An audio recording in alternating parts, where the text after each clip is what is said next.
Hi students, आज हम आपके लिए लाए हैं 10th क्लास के 5th चैप्टर फिजिक्स का। ठीक है, तो देखिए इससे पहले हमने बात जो की थी वो की थी किस किस पर की थी, उत्तम स्रोत पर की थी फर्स्ट वीडियो में। ठीक है, और उसी के साथ उत्तम स्रोत के साथ बात की थी कि जो हमारे पास पारंपरिक स्रोत होते थे उनमें से दो के बारे में हमने बात की थी फर्स्ट वीडियो में, और जो नेक्स्ट दो थे जल तापीय वाला और जो थर्ड था सुधार कर जो जिसमें सुधार करके बताया हमने पवन ऊर्जा और बायोगैस वाला, वो सेकंड वीडियो में था। तो नेक्स्ट थर्ड वीडियो है इस चैप्टर से। इसमें क्या है देखिए कि हमारे पास मैंने इससे पहले आपको बताया भी था कि जो पारंपरिक स्रोत थे हमारे पास उसका टॉपिक क्या था, एंड हो चुका है। अब उसके बाद हमने बात की है अब वैकल्पिक अथवा गैर परंपरागत ऊर्जा स्रोत की, यानी जो विकल्प के रूप में हम ऊर्जा के स्रोत क्या करते हैं, यूज करते हैं कि अगर किसी वजह से जो हमारे ऊर्जा के स्रोत हैं पारंपरिक वाले, तो वे अगर किसी वजह से धीरे धीरे समापन की ओर हैं, उनको बचाने के लिए या उनकी जगह विकल्प के तौर पे कौन से हम ऊर्जा के स्रोत यूज कर सकते हैं, तो उनके बारे में हम बात करने वाले हैं। तो देखिए जो ऊर्जा का प्रमुख स्रोत होता है वो होता है, मुख्य स्रोत जो होता है वो सूर्य है। तो सबसे पहले आज हम सूर्य की बात करें, अगर हम बात करें सूर्य की तो आप सभी वैसे उसके बारे में जानते हैं। और लगभग देखिए सबसे ज़्यादा जो एनर्जी का स्रोत एनर्जी जो प्राप्त होती है वो सूर्य से ही प्राप्त होती है। ठीक है, यानी ऊर्जा का जो प्रमुख स्रोत होता है वो किसको माना गया है, सूर्य को माना गया है, जिसको ऐसा माना जाता है कि उससे ऊर्जा प्राप्त होनी कभी भी समाप्त नहीं हो सकती, या आप उससे बहुत लंबे समय तक अभी ऊर्जा प्राप्त कर सकते हैं, यानी लाखों करोड़ों वर्षों तक अभी हम उससे ऊर्जा जो सूर्य है वो क्या करता रहेगा, ऊर्जा विकृत करता रहेगा, यानी ऊर्जा हमें प्रदान करता रहेगा।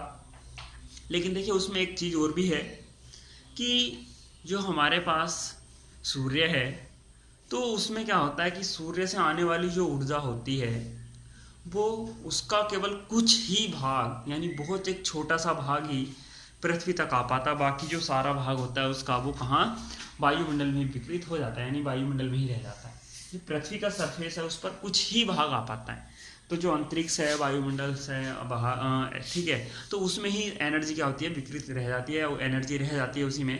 जो पृथ्वी का सरफेस है उस पर कुछ ही भाग एनर्जी का उसकी आ पाता है। तो बात करते हैं, देखिए सबसे पहले वैकल्पिक स्रोत या गैर परंपरागत। तो गैर परंपरागत से मतलब है कि कुछ ऐसे स्रोत हैं जो हमारे पास परंपरागत नहीं है, यानी जो बहुत पहले से हम यूज करते नहीं आ रहे थे, हमने उनको अब अपने विकल्प के ऊर्जा के वैकल्पिक स्रोत हैं उनके रूप में यूज किया है। जैसे अगर आप किसी वजह से अगर किसी वजह से विद्युत नहीं बन पाई किसी कारणवश, तो आप विद्युत का यूज कहाँ से करेंगे। ठीक है, जैसे आप कहने लगे परंपरागत स्रोत में क्या था, जलीय ऊर्जा थी, जलीय विद्युत संयंत्र था, तापीय विद्युत संयंत्र था, पवन ऊर्जा थी, बायोगैस थी। ठीक है, तो ये चीज़ें अगर किसी वजह से आपके पास ऐसे सोच के चलिए बंद हो जाएं या ख़त्म हो जाएं, तो उसके बाद आप एनर्जी कहाँ से लाएंगे। ठीक है, तो जो हमारे आसपास का कुछ आसपास की जो एनर्जी देने वाले स्रोत थे उनके बारे में सोचा गया। तो उसके बाद जो बातें की गई, तो जो स्रोत विकसित किए गए उनको क्या बोला जाता है, गैर परंपरागत स्रोत, यानी जो नए टाइम में अब हमारे आधुनिक युग में यूज होते हैं। तो देखिए उसमें सबसे पहला है सौर ऊर्जा। सौर ऊर्जा से मतलब सूर्य से जो प्राप्त होती है हमें सौर ऊर्जा, उसी से मतलब है। देखिए सौर ऊर्जा मैंने आपको भी बताया कि सूर्य से जो ऊर्जा प्राप्त होती है वो सौर ऊर्जा होती है, और सूर्य से जो ऊर्जा आती है वो उसका कुछ ही भाग, केवल बहुत थोड़ा भाग पृथ्वी तक आ पाता, बाकी सारा कहाँ रह जाता है, अंतरिक्ष में ही रह जाता है। देखिए इसका यूज कैसे कैसे होता है, तो देखिए आपने सौर पैनल वगैरह देखे होंगे। ठीक है, सौर पैनल हैं, ठीक है, या आपने देखा होगा कि जो सौर ऊर्जा होते हैं उनसे क्या होता है, सौर ऊर्जा को इलेक्ट्रिक ऊर्जा में कन्वर्ट किया जा सकता है। ठीक है, और उसको हम यूज कर सकते हैं। और सौर कुकर एक ऐसी युक्ति भी है जिसके जरिए आप इसका यूज दे सकते हैं। तो देखिए सबसे पहली चीज़ मैं आपको एक और बताऊं कि ऐसा देखा गया कि जो काले पिंड होते हैं, ठीक है, तो काले पिंड क्या होते हैं, बहुत ज़्यादा अपने अंदर एनर्जी को एब्जॉर्ब करते हैं और उतनी ही ज़्यादा क्या कर सकते हैं, बाद में विकृत कर सकते हैं। ठीक है, तो जो अब देखिए ऐसे समझ के चलिए किसी के पास जितना ज़्यादा धन होगा वो उतना ही ज़्यादा उसको खर्च कर सकता है, यानी जितना ज़्यादा, अब खर्चा कौन ज़्यादा कर सकता है, जिसके पास ज़्यादा पैसा होगा, जिसके पास कम होगा वो खर्चा कम करेगा। तो वैसे ही एनर्जी जो अपने अंदर ज़्यादा सोख सकता है, यानी अवशोषित कर सकता है, वो ही ज़्यादा बाद में एनर्जी हमें दे भी सकता है। तो जो काले पिंड होते हैं, या कह सकते हो काले पिंड कह सकते हो, कृष्णिका बोलते हैं उनको वैसे, और या जो आप कह सकते हो काला कलर कह सकते हो, तो ऐसी जो चीज़ें हैं वो अपने अंदर अधिकांश से या कह सकते हो औरों की अपेक्षा ज़्यादा एनर्जी को एब्जॉर्व करती हैं, ठीक है। ये ज़्यादा सौर ऊर्जा को अपने अंदर एब्जॉर्व कर सकती हैं। इसीलिए क्या होता है कि जो सौर कुकर होता है उसमें क्या होता है, जो एक बॉक्स लिया जाता है, बॉक्स के अंदर एक काला पेंट कर लिया जाता है, ठीक है।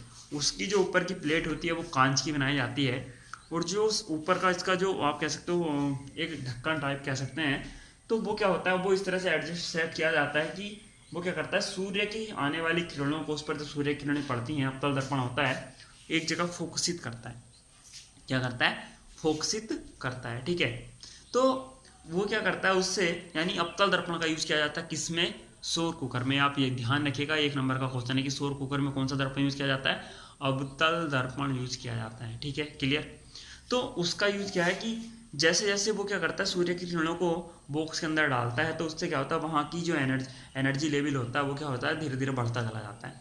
अब देखिए, जो सौर कुकर होता है उसका जो एक्सटीरियर सरफेस होता है उसके और इंटीरियर सरफेस के बीच में ऊर्जा की कुछ अलग चीज़ें होती हैं। क्यों, क्योंकि जो एनर्जी अब धीरे धीरे अंदर जिस एनर्जी की जो मात्रा बढ़ रही है यानी इंक्रीज हो रही है, तो वो क्या होती है, बाहर ना जाए, यानी बाह्य सरफेस के द्वारा वायुमंडल में ना खोई जाए, यानी वायुमंडल को ना दी जाए। तो इसके लिए क्या होता है, बीच में जो एक्सटीरियर और इंटीरियर सरफेस होते हैं उनके बीच में कुचालक पदार्थ, यानी एक ऐसा पदार्थ भर दिया जाता है जो ऊष्मा का कुचालक होता है, जो ऊष्मा को आदान प्रदान ना करे, ठीक है। तो इस तरह की चीज़ें होती हैं, तो उससे क्या होता है, अब अंदर की एनर्जी अंदर ही बनी रहती है और धीरे धीरे बढ़ती चली जाती है। उससे क्या होता है, धीरे धीरे अंदर का टेम्परेचर जब बढ़ता है तो जो खाना जो भी चीज़ आप उसके अंदर गर्म करना चाह रहे हैं या पकाना चाह रहे हैं, वो क्या होती है, धीरे धीरे पकने लगती है टेम्परेचर बढ़ने से। जब एनर्जी मिलती रहेगी, टेम्परेचर बढ़ता रहेगा, तो वो क्या होगा, धीरे धीरे चीज़ें गर्म होनी शुरू हो जाएंगी जो उसके अंदर रखी गई हैं, ठीक है।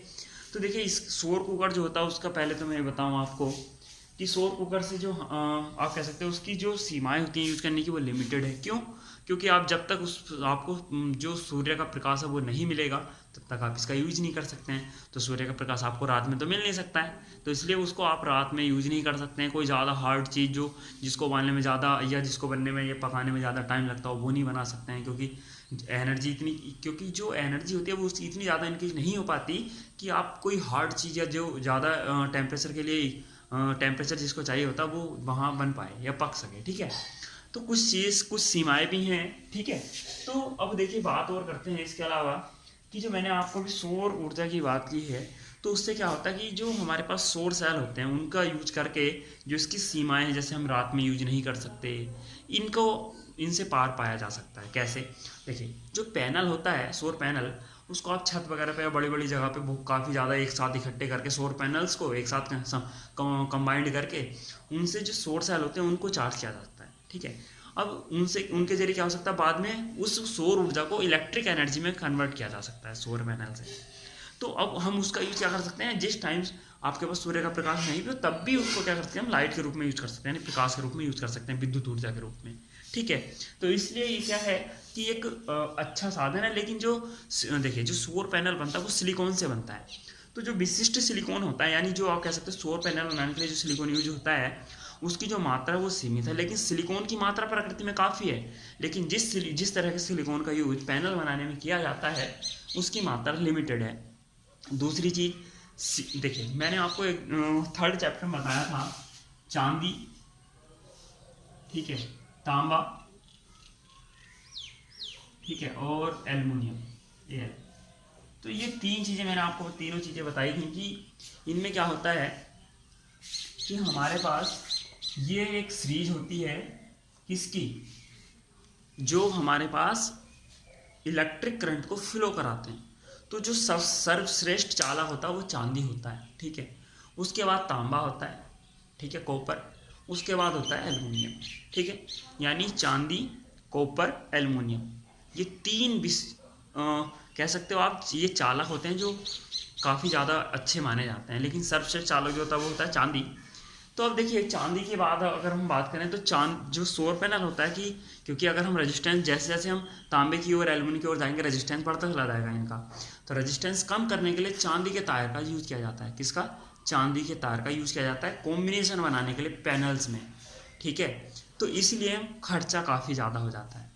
तो इसीलिए क्या होता है, इसका जो खर्चा है वो तो ज़्यादा है, लेकिन इसका एक फ़ायदा भी है कि जहाँ आप इलेक्ट्रिक करंट की वायर को या उनके जो पिलर होते हैं वहाँ उनको खड़ा नहीं कर सकते, वहाँ भी इनको लगाया जा सकता है, क्योंकि वेट ज़्यादा वेट नहीं होता है और दूसरी चीज़ आराम से वहाँ उसको स्थापित किया जा सकता है। सुदूर और जहाँ देखिए जहाँ हम जा नहीं सकते हैं अगम्य क्षेत्रों में, वहाँ इनको यूज किया जा सकता है। ठीक है, आगे बात करते हैं। देखिए इससे देखिए वैसे लगभग एक पैनल लगभग 0.7 वाट की लगभग विद्युत ऊर्जा उत्पन्न कर सकता है लगभग। ठीक है, और देखिए अब बात करते हैं आगे। तो दूसरा इसका जो वैकल्पिक स्रोतों में आता है वो होता है समुद्रों से ऊर्जा प्राप्त हो, जो समुद्रों से ऊर्जा प्राप्त होती है। तो देखिए समुद्रों से जो ऊर्जा प्राप्त होती है उसमें पहले बात करते हैं ज्वारीय ऊर्जा की। तो थोड़ा सा साइंस से हटके आप एसएसटी में जाइए तो आपने पढ़ा होगा ज्वार भाटा। ठीक है, तो आपने पढ़ा होगा कि चंद्रमा और जो सूर्य होता है उसके जो कह सकते हो बल के कारण पृथ्वी एक बार ज़्यादा एक बार कम होने, यानी जो समुद्र का जल होता है एक बार ऊपर उठता है एक बार नीचे आता है। तो ऊपर उठना तथा नीचे आने को क्या बोलते हैं हम? ज्वार और भाटा बोलते हैं। ठीक है, पानी के ऊपर चढ़ाव और पानी का फिर नीचे गिराव क्या होता है? ज्वार भाटा कहलाता है। तो उसी से जो होता है हम ये ज्वार या ऊर्जा प्राप्त कर सकते हैं। कैसे? देखिए जब पानी का स्तर ऊपर उठता है तो उसको ज्वार बोलते हैं, नीचे आता है तो उसको भाटा बोलते हैं। तो अब इस तरह की घटना जब वो पानी संकीर्ण क्षेत्र, जहाँ आप कह सकते हो कि पानी जब ऊपर उठे तो वो नीचे आएगा तो कुछ काफ़ी प्रेशर से होगा। तो कुछ ऐसे संकीर्ण क्षेत्र केवल लिमिटेड ही हैं जहाँ इतना संकीर्ण भाग होता है कि जो पानी आता है नीचे प्रेशर से वो टरबाइन को घुमा सके।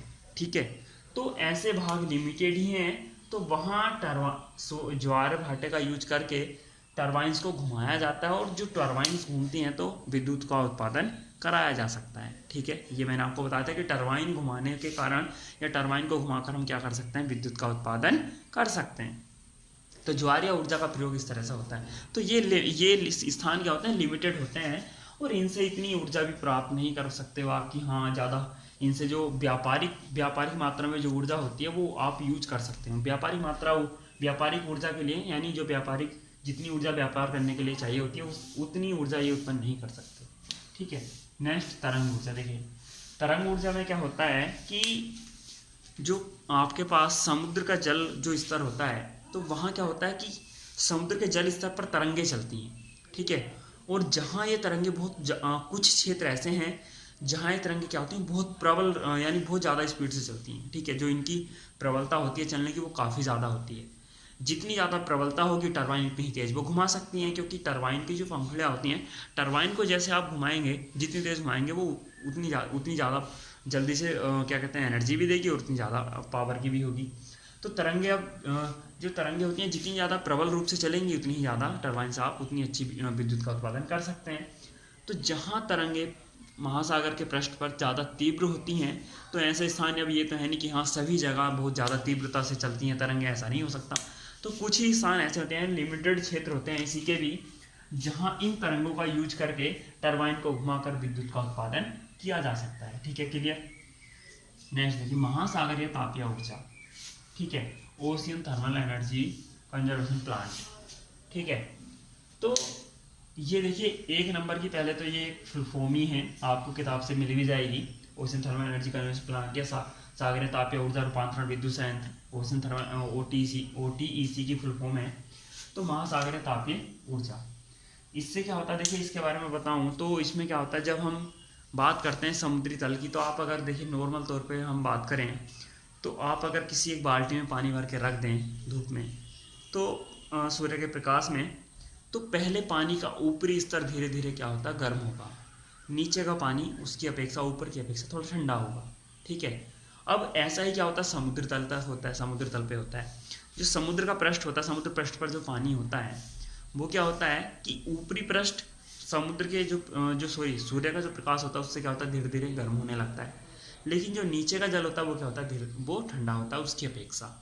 तो देखिए ये ऊर्जा तभी प्राप्त की जा सकती है जब समुद्र के तल से 2 किलोमीटर गहराई में, यानी यहाँ के पृष्ठ में और यहाँ के पानी में, जो यहाँ का वाटर हो और जो यहाँ का वाटर हो, इनके बीच में जो टेम्परेचर डिफरेंट हो वो 20 डिग्री सेल्सियस हो।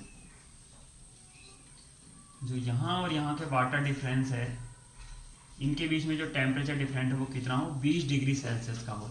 यानी सरफेस से 2 किलोमीटर की गहराई तक यदि 20 डिग्री सेल्सियस का डिफरेंट है तो आप इस ऊर्जा का उपयोग कर सकते हैं, महासागरीय तापीय ऊर्जा का। ठीक है, तो देखिए अब बात और करते हैं कि ऐसा होने पर ही केवल इसका यूज हो सकता है। पहली बात तो ये है। दूसरा कि होता क्या है कि जो अब इसके बीच में क्या होता है कि जो हमारे पास गैस होती है, अमोनिया गैस होती है, उसको क्या किया जाता है, इसके जरिए गर्म किया जाता है। ठीक है, तो अब उसकी जो भाप जो स्ट्रीम होती है, उस स्ट्रीम के जरिए क्या होता है, टरबाइन को घुमाया जाता है। ठीक है, फिर उसी भाप को पाइपों द्वारा नीचे गहराई में पाइप डाले जाते हैं और वहाँ से ठंडे पानी द्वारा इस भाप को दोबारा पानी जो संघनित कर लिया जाता है, और जो हमारे पास ये प्रोसेस चलती रहती है और हमारे पास टरबाइन क्या होती है, घूमती रहती है और विद्युत का उत्पादन करती रहती है। ठीक है, लेकिन अब आप समझ के चलिए कि ऐसी चीज़ें का ये वाला जो हमारे पास पॉइंट है, टर्निंग पॉइंट ये है, क्योंकि ऐसा होना काफ़ी ज़्यादा डिफ़िकल्टी से पहले इस चीज़ को प्राप्त करना होता है। तो इसलिए ये सारी चीज़ें क्या होती हैं, लिमिटेड ही हैं। ठीक है, सीमित रूप से हैं केवल ये। तो अब देखिए बात करते हैं आगे। देखिए भूतापीय। ठीक, तो अब भूतापीय जो है हमारे पास, भूतापीय ऊर्जा से क्या मतलब है, देखिए कहीं भी कभी ऐसा होता है कि जो हमारे पास अर्थ का जो टेम्परेचर है कहीं कहीं ज़्यादा होता है, तो उससे क्या होता है, जो आपके पास ज़मीन वगैरह होती है वो खिसक जाती है ऊपर की। ठीक है, तो इससे क्या होता है कि वहाँ जो टेम्परेचर होता है वो गर्म स्थान, वहाँ का जो स्थान होता है वो गर्म हो जाता है, उष्ण स्थान। तो जब वहाँ पानी संपर्क में आता है उस गर्म स्थान के, ठीक है, तो वहाँ से क्या होता है, स्ट्रीम बननी शुरू हो जाती है। क्या होती है, स्ट्रीम बननी शुरू हो जाती है। तो ऐसे स्रोत जहाँ ऐसा होता है उसको तो उष्ण स्रोत बोलते हैं। क्या बोलते हैं, उष्ण स्रोत बोलते हैं। ठीक है, लेकिन कभी कभी तो वो स्ट्रीम वहाँ से जो चट्टानों वगैरह के बीच से निकल जाती है और उसको जगह मिल जाती है बाहर जाने की, लेकिन कभी कभी वो वहीं फंसी रह जाती है और उसी स्ट्रीम का यूज करके किया जाता है, टरबाइन को घुमाया जाता है और विद्युत का उत्पादन कर लिया जाता है। ठीक है, अब देखिए आपके पास जो नाभिकीय ऊर्जा है, इसमें दो टॉपिक हैं, एक नाभिकीय विखंडन है, एक नाभिकीय संलयन है। तो काफ़ी ज़्यादा लेंथी हो जाएगी फिर वीडियो, तो इतनी ज़्यादा चीज़ें आपको शायद ध्यान ना भी रहें, तो इसलिए इस टॉपिक को नेक्स्ट वीडियोज में देखेंगे, बात करेंगे इसकी। और इसके नेक्स्ट वीडियोज में आई थिंक शायद ये चैप्टर भी फिनिश हो जाए। अगर कोई इंपॉर्टेंट क्वेश्चन होंगे तो वो भी शायद नेक्स्ट वीडियो में, इससे एक वीडियो और बनानी पड़ेगी तो कोई दिक्कत नहीं, हम उसी में आपको दे देंगे। और इससे नेक्स्ट वीडियो में शायद, या इसी वीडियो में डिस्क्रिप्शन में इसकी जो PDF है इस चैप्टर की वो आपको मिल जाएगी। सो आई होप कि आपको आज का जो जितना भी समझ में आया हो, and thank you for watching.